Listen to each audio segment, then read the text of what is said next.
বন্ধুগণ, আমি মিনারুল ইসলাম।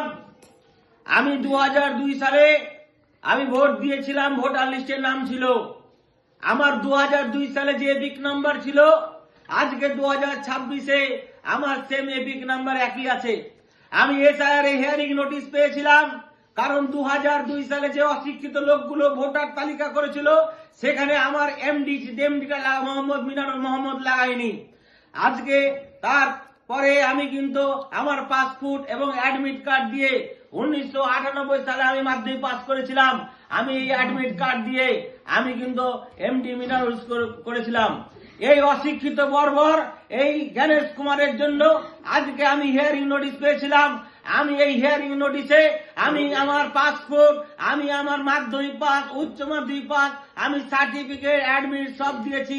আমি ড্রাইভিং লাইসেন্স দিয়েছি, আমি ওবিসি সার্টিফিকেট দিয়েছি, আমি প্যান কার্ড দিয়েছি, আমি রেশন কার্ড দিয়েছি, আমি আধার কার্ড দিয়েছি, আমার গোষ্ঠীর যা কার্ড ছিল সব কার্ড দিয়েছি।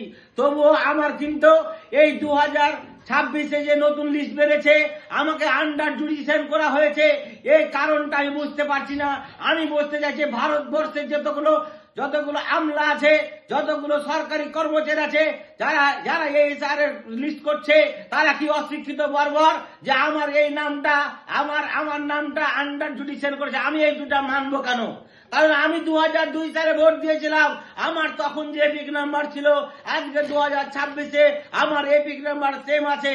তাহলে আমি এই অশিক্ষিত নরেন্দ্র মোদী ভারতবর্ষে থাকার জন্য আজকে মানুষ কাছে হয়রানি হতে হচ্ছে। এই অশিক্ষিত নরেন্দ্র মোদী থাকার জন্য মানুষ লাইনে দাঁড়াচ্ছে। আজকে 4 মাস মানুষের ঘুম নেই। আমি এর ঘোর বিরোধী। আজকে আমি কিন্তু এখন রানিং, আমি কিন্তু বিধানসভা ভোটে ক্যান্ডিডেট হব। আমি ভোটে দাঁড়াতে চাই। তাহলে আজকে আমার নাম যদি আন্ডার জুডিশন থাকে, আমাকে কি প্রার্থী করা হবে? আমি কি ভোট দিতে পাবো? আজকে আমি এই সরকারকে বলতে চাই যে আজকে আমি কেন প্রার্থী হতে পারবো না? আমি 2002 আমার এপিক নাম্বার চেঞ্জ হয়নি, আমি কিন্তু কেন ভোট দিতে পাবো না? আমি কেন ভোটে দাঁড়াতে পারবো না? আমি এর ঘোর বিরোধী। তার জন্য আমি কিন্তু আগামী 1 সপ্তাহের মধ্যে কিন্তু আমার নামে যদি জন্ডা জুডিশন না উঠে, তাহলে আমি কিন্তু সুইসাইড করব।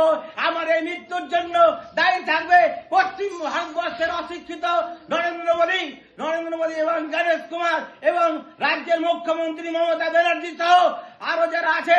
আর এই যে সোনাগাছির ছেলে শুভেন্দু অধিকারীও দায়ী থাকবে আমার এই মৃত্যুর জন্য। আমি স্বেচ্ছায় মৃত্যুবরণ করব। আজকে হাজার মানুষ, আজকে কিন্তু এসআইআর এর মানুষ অসন্তুষ্ট। আজকে একটা বুথে 1060টা ভোটের মধ্যে 1062টা ভোট কি করে আন্ডার জুডিশন হয়? তাহলে এই যে লোকগুলো কি করছিল এতদিন পরে হিয়ারিং হয়, 1 মাস হলো, এখনো কিন্তু ভেরিফিকেশন করলো না। এটা কি মূর্খের সর্ব? আমরা কি মূর্খের দেশে বাস করছি? আমরা কি চাইছি না যে আমরা সুস্থ হয়ে বাঁচতে চাই? আজকে আমাদের সংগ্রাম করতে হবে, আমাদের জিহাদ করতে হবে, আমাদের রাস্তা